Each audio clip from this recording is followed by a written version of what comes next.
तो दोस्तों स्वागत है एक बार फिर से आपका हमारे यूट्यूब चैनल पर। होप सो सारे ठीक हो।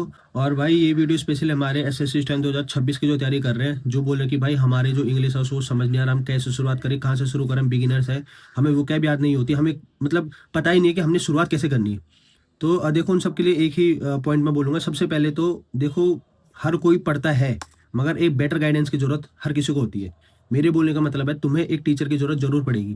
तो सबसे पहले तो भाई जो भी इंग्लिश का कोर्स कर रहा है तो इंग्लिश का कोई टीचर पकड़ो जो आपको सबसे बेस्ट लगता है, या फिर आपने जिसके बारे में ज़्यादा सुना है या आपको जिससे ज़्यादा समझ आता है। टीचर को पकड़ो, वो आपके बेसिक कंप्लीट कराएगा। बेसिक से मतलब ग्रामर के क्वेश्चंस कराएगा, आपको बताएगा कि पार्ट ऑफ स्पीच क्या होते हैं, वो कैसे यूज़ करते हैं।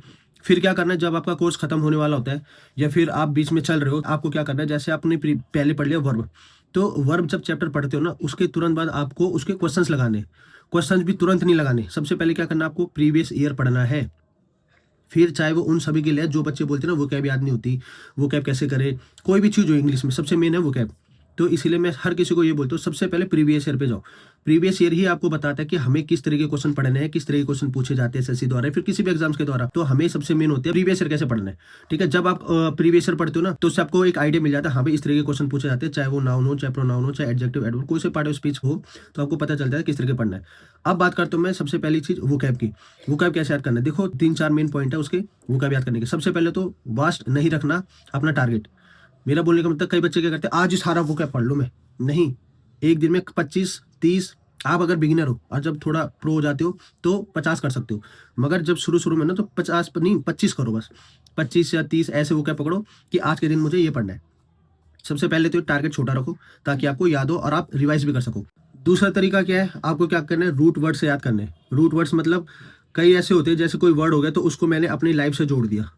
तीसरा एक पॉइंट ये भी होता है कि अपनी लाइफ से वर्ड्स को जोड़ना। फॉर एग्जांपल एगोनी मैंने बोला, तो एगोनी का मतलब होता है सीवियर पेन। तो एगोनी और गन, गोनी गोनी से गन की आवाज साउंड आ रही है, तो हम ये कर सकते हैं कि गन अगर लगती है तो हमें सीवियर पेन होता है। समझ गए, मैं एक ट्रिक बता रहा हूँ किस तरीके से आपने जोड़ना है। एक तो रूट वर्ड्स हो गया, और दूसरा हो गया कि आपने रिवीजन बहुत अच्छे से करनी है। अगर रिवाइज कर लिया आपने तो भाई बहुत लॉन्ग टर्म के लिए याद रहेगा। तो वोकैब के लिए ये चीज़ है, आपने इन चीज़ों को फॉलो कर लिया तो आपको वोकैब इजीली याद होगी। सबसे पहले क्या, प्रीवियस ईयर को पढ़ना है, प्रीवियस ईयर को एनालाइज करना है, जो रिपीट हो रहा है उनको लिखना है। दूसरा आपने रिवाइज करना है। तीसरा आपने रूट वर्ड से याद करना है। चौथा आपने टारगेट छोटा रखना है, बड़ा टारगेट नहीं रखना। पांचवा कि आपने उन वर्ड्स को अपने से जोड़ना है, अपनी लाइफ से जोड़ना है, डेली जो लाइफ की एक्टिविटीज होती है उससे जोड़ना है। ठीक है, वो कैब का सबसे बेस्ट तरीका होता है। बाकी जो कंप्रीहेंशन का पार्ट है, चाहे क्लोज टेस्ट हो गया, चाहे हमारे पैसेज हो गया, उसका सिर्फ एक ही तरीका है, रीडिंग। रीडिंग करते रहो, आपको मीनिंग अगर वो कैब क्लियर होगी तो आपका जो क्लोज टेस्ट है वो भी क्लियर होता चला जाएगा। देखो भाई, ऐसा कोई भी स्टूडेंट नहीं होता जो 100 में से 100 ले आता है, गलतियां सबसे होती है, कोई दिक्कत नहीं। अपना टारगेट हमेशा लेकर चलो, 100 में से कम से 95 तो हमें लाने, तब जाके आप कहीं ना कहीं कंप्लीट कर पाओगे आज के टाइम पे स्टूडेंट से। ठीक है, तो इस वीडियो में फिलहाल इतना ही। अगर वीडियो समझ आए, अच्छी लगे, तो भाई लाइक शेयर सब्सक्राइब जरूर करना। फिर भी कोई डाउट हो तो कमेंट में जरूर बताना, मैं आपका डाउट क्लियर करने की पूरी कोशिश करूंगा। ठीक है, थैंक्स।